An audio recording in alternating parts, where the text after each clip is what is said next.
Alright guys, 2013 Hyundai Sonata, door lock actuator, driver side. The problem was the door won't open from the outside. It was open from the inside, but it didn't open from the outside. So basically in this case, most of them, that door actuator, the door lock actuator needs to be replaced. So I got the old one over there, and this is the new one. What we are gonna do, take off the door panel.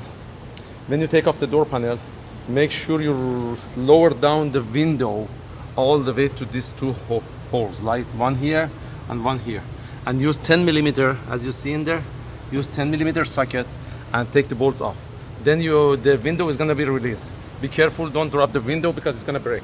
Roll it up, lock it somehow, and then remove all bunch of 10 millimeter screw around the panel, the secondary panel. Make sure you disconnect the battery because of the airbag and all this stuff. So when you take that off, you have one kind of screw right there, 8 millimeter, which is going right here.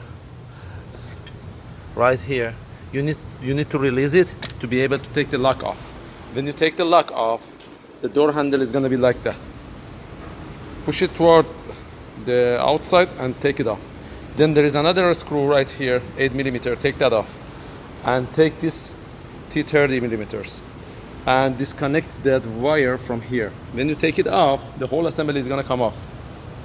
You're going to see what am I talking about. Remove the cables and reinstall the cables properly and put back everything whatever it used to be, just the same way. And then make sure you lock it from the screwdriver and make sure it's open from the outside, from the inside, and all this stuff. And then you can put back everything together. That was a survey and summarize guide for the door lock actuator replacement on 2013 Hyundai Sonata. Thank you guys for watching. Shoot me a text message or send me a question if you have any. Thank you.